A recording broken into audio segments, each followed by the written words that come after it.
ओम शांति। आज हम दादी प्रकाश मणि जी से मिली हुई शिक्षाओं के ऊपर चर्चा करेंगे।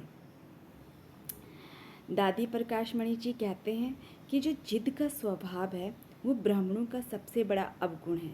जब मन में जिद कर लेते हैं ना कि भाई नहीं, मुझे तो ये करना ही है, ये सबसे बड़ा अवगुण है। और ये जो अवगुण है ये हमें बहुत नुकसान पहुंचाता है। जिद मनुष्य को रसातल में पहुंचा देती है। जो इंसान जिद करता है उसे वो रसातल में पहुंचा देती है। तो जिद के स्वभाव से अपने को धोखा न दो। तो दादी प्रकाश मणि जी की ये शिक्षा है हम लोगों के लिए कि कोई भी जिद्दी स्वभाव बनाकर अपने आप को नर्क में न धकेलो। समय पर ठीक निर्णय करो। समय पर सोच समझकर अच्छे से निर्णय करना चाहिए, तो आप हल्के हो जाओगे। हल्के हो जाओगे मतलब यदि आप कभी भी गलत फैसला नहीं करोगे, आप हमेशा सही फैसला करोगे और सत्य का साथ दोगे, तो आप हमेशा हल्के ही रहोगे। क्योंकि सही और गलत का सभी को पता चलता है। फीलिंग तो सबको आती है अच्छे और बुरे की। तो दादी प्रकाश मणि जी कहती है कि यदि आप सही फैसले लेंगे तो हल्कापन फील करेंगे। स्वयं को हमेशा लाइट और माइट की मस्ती में रखो। हमेशा अपने आप को लाइट और माइट रखो। कभी जोश नहीं आएगा यदि आप हमेशा ये समझ के चलोगे कि मैं आत्मा हूँ, कराने वाला कोई और है, तो आपको कभी भी अभिमान नहीं आएगा। नव निर्माण के लिए नम्र बनो। हमें नया निर्माण करना है, उसके लिए नम्रता तो चाहिए। क्योंकि जब भी कोई ज्ञान को पढ़ता जाता है, ज्ञान में आगे बढ़ता जाता है, तो उसमें नम्रता आती है। जैसे हम पेड़ों से उदाहरण लेते हैं, जैसे ही पेड़ फलों से भर जाते हैं तो पेड़ झुक जाते हैं।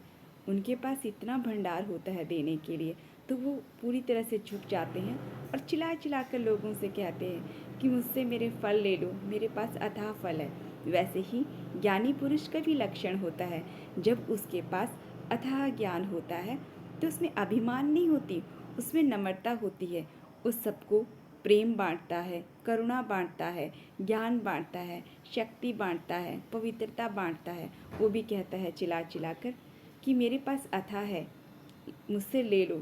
कोई भी मुझसे लेकर अपना जीवन सफल बना लो। तो दादी प्रकाश मणि जी आगे कहते हैं, आप फोर्स से कुछ कहता है, कोई फोर्स से आपको कुछ कहता है तो उस समय उसकी बात मान लो।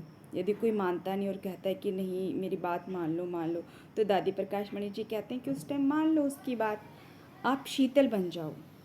फिर आप शीतल बन जाओ, ये नहीं कि आप अपने ऊपर उसका भार लाद दो।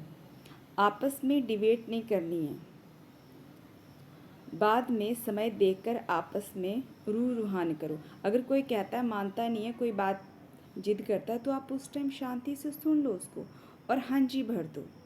और बाद में जब शांत हो जाएगा वो भी, तब आप उसके साथ प्रेम से बात करो और उसे समझाओ। निर्माण बनना माना समा लेना। किसी भी बात को अपने में समा लेना। ये नहीं कि बात सुनी एक से दूसरी जगह, दूसरी से तीसरी जगह, सब जगह गलत बात को फैलाकर वातावरण को दूषित नहीं करना है। झगड़े में पड़कर ज्ञान को नहीं छोड़ो। कई बार जैसे छोटी छोटी बातों पर मूंझ जाते हैं, तो दादी प्रकाश मणि कहती है कि झगड़ों में पड़कर कभी ज्ञान को नहीं छोड़ना है। क्योंकि हम सब आत्माएं पुरुषार्थी है। कमियां सब में होगी क्योंकि सबके अंदर 5 विकार है, तो वो तो अपना रूप दिखाएंगे। तो आपने ज्ञान को कभी नहीं छोड़ना है, क्योंकि ज्ञान किसी इंसान का दिया हुआ नहीं है। ज्ञान तो परमपिता परमेश्वर शिव बाबा का है, जिन्होंने हमारे लिए सतयुग में ले जाने के लिए ये ज्ञान हमें दिया है। तो हम किसी इंसान से, किसी ब्राह्मणी से, किसी दीदी से रूठ कर ज्ञान को क्यों छोड़े। ज्ञान को आप हमेशा अपने जीवन में लाते रहे, क्योंकि ज्ञान ही आपको प्रकाश की तरफ ले जाता है। स्वचिंतन में बिजी हो जाओ। हमेशा स्वचिंतन करो। स्वचिंतन मतलब आप अपने बारे में हमेशा अच्छा सोचो कि मैं कैसे अपने आप को आगे बढ़ा सकता हूँ। अपना स्वचिंतन करो कि मैं क्या करूँगा जिससे मेरी बढ़ोतरी हो सकती है, मैं आगे बढ़ सकता हूँ। कभी भी एक दूसरे को देखकर, उनके गुणों को देखकर प्रभावित नहीं होना। अगर उनमें कोई अवगुण है उनके प्रभाव में नहीं आना है और ये कभी भी नहीं सोचना कि इस भाई बहन को इतने साल हो गए, इसमें कोई बदलाव नहीं आया। ज़रूरी नहीं है उसमें नहीं आया तो आप में भी नहीं आएगा। आप सिर्फ अपना पुरुषार्थ करेंगे, क्योंकि सबका अपना अपना अलग भाग्य है और सबके अपने अपने अलग संस्कार होते हैं। कईयों के पुराने संस्कार बहुत कड़े होते हैं, उन्हें ज़्यादा वक्त लगता है, परंतु कई बहुत ही परमात्मा की हर एक बात को अपने में समा लेते हैं और शीघ्र ही उस परमात्मा पिता से गुणों की खान ले लेते हैं।